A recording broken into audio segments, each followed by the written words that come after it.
اس لیے ہم لوگ ایک مرتبہ بیٹھے ہوئے تھے مولانا انعام الحسن صاحب رحمۃ اللہ علیہ ہمارے حضرت جی کے پاس، تو فرمایا ومن احسن قولا ممن دعا الی اللہ وعمل صالحا وقال اننی من المسلمین۔ فرمایا اس آیت میں 3 ذمہ داریاں، تم جس نبی کے امتی ہو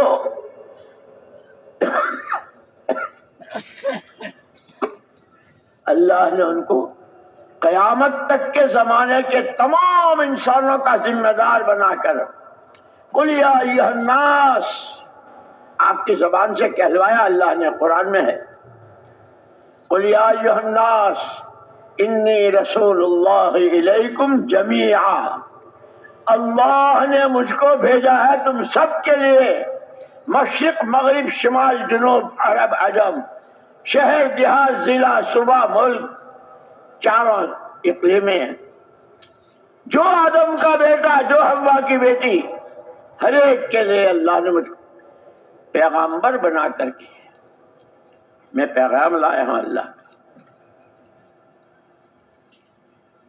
آپ کی ذات آپ کی زبان سے کہلوایا، جیسے آپ کی زبان سے سب سے پہلے اللہ نے توحید کہلوائی، قل هو اللہ احد، پیارے نبی آپ کہہ دیجئے اللہ ایک ہے، اکیلا ہے، نرادھار ہے، صمد اور بے نیاز ہے، ہر ایک اس کا محتاج، وہ کسی کا محتاج نہیں، اس کے باپ نہ بیٹے نہ بیوی، تنہا تنہا بلا شرکت غیرے۔ جیسے یہ اللہ پاک نے حضور پاک صلی اللہ علیہ وسلم کی زبان سے کہلوایا، آپ کی رسالت، آپ کی پیغمبری، آپ کی نبوت سارے انسانوں کے قیامت تک آنے والے، اس کو بھی آپ کی زبان سے کہلوایا اور ہمیں حکم دیا، ہمیں حکم دیا ربنا اننا سمعنا منادیا ینادی للایمان ان آمنوا بربکم فآمنا۔ پروردگار ایک منادی نداء کر رہا تھا کہ اللہ کو مانو، اللہ کو مانو، ہم نے مان لیا، ہم ایمان لے آئے۔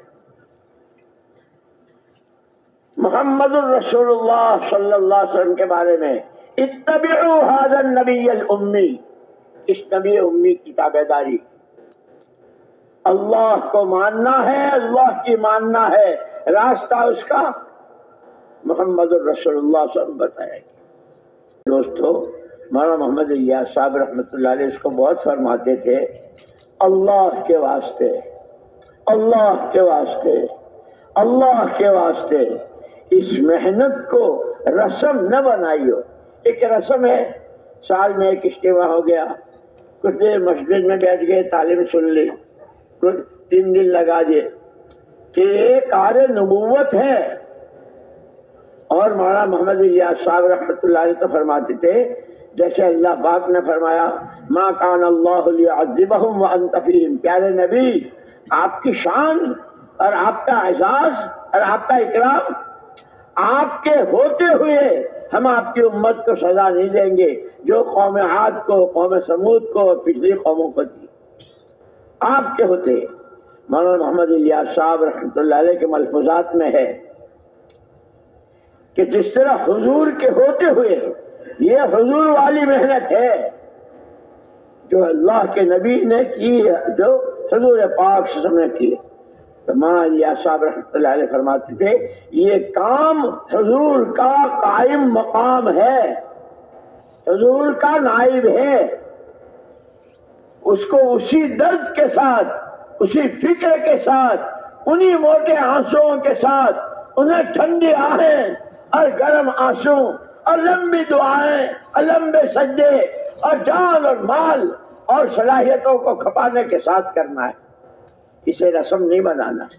اس لیے کہ علماء کرام نے عجیب بات لکھی، جب بھی کسی بھی دینی عمل میں رسمیت آ جاتی ہے تو اس کی روح نکل جاتی ہے، اور پھر تفصیل بتائی روح نکلے ہوئے کو کیا کہتے ہیں؟ مردہ، کہ مردے کی کیا خاصیت ہے کہ یا تو جلدی دفن کرو ورنہ اس کا رنگ بدلنا شروع ہوگا.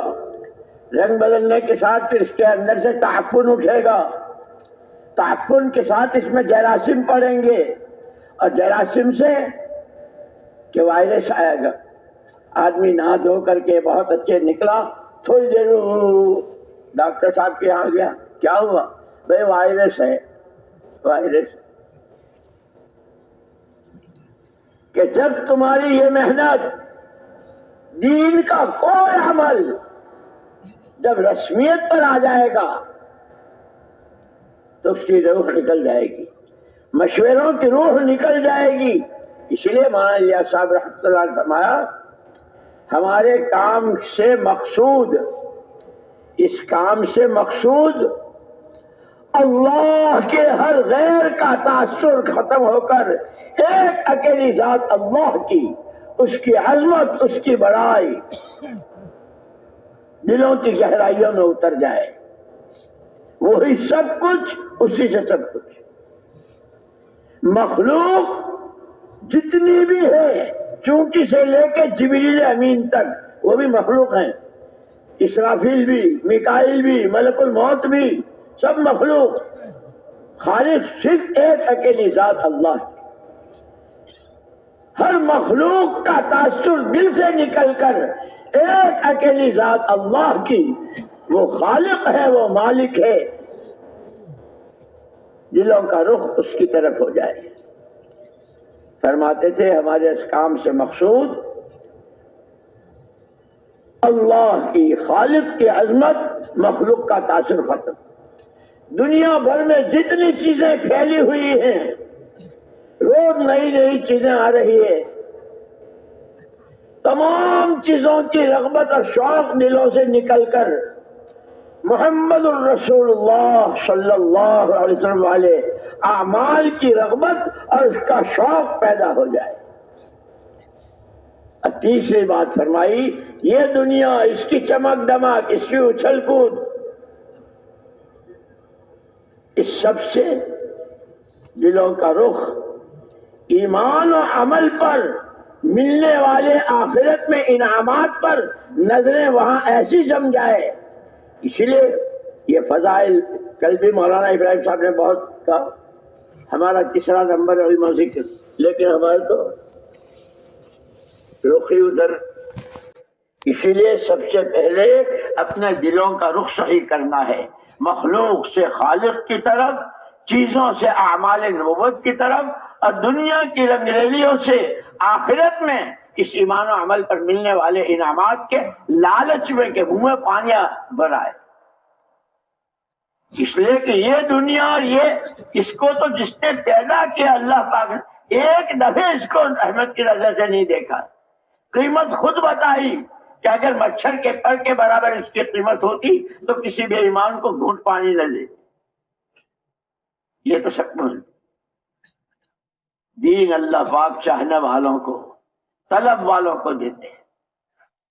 پھر فرمایا ہمارے اس کام کی بنیاد سب سے پہلے دل کی صداقت, دل سے سچائی. اس لیے کہ اللہ تو اندر باہر کی ساری جانتے ہیں, اسی لیے ہم لوگ پڑھتے نہیں ہیں, سنتے نہیں ہیں. قرآن شروع ہوا ہے, پہلا رکوع ختم ہوا, دوسرا جو شروع ہو رہا ہے وَمِنَ النَّاسِ مَن يَقُولُ آمَنَّا بِاللَّهِ وَبِالْيَوْمِ الْآخِرِ وَمَا هُم بِمُؤْمِنِينَ. لوگوں میں ایک طبقہ وہ ہے جو یہ کہتا ہے ہم اللہ کو مانتے ہیں, ہم آخرت کو مانتے ہیں. اللہ خود کہہ رہے جھوٹے ہیں, ایمان نہیں ہے.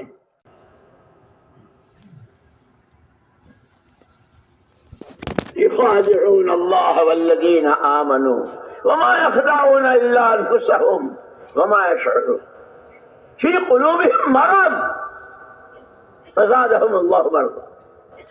یہ تو اللہ کو بھی دھوکہ دے رہے ہیں, اپنے کو بھی دھوکہ دے رہے ہیں, اور انسانوں کو بھی دھوکہ دے رہے ہیں.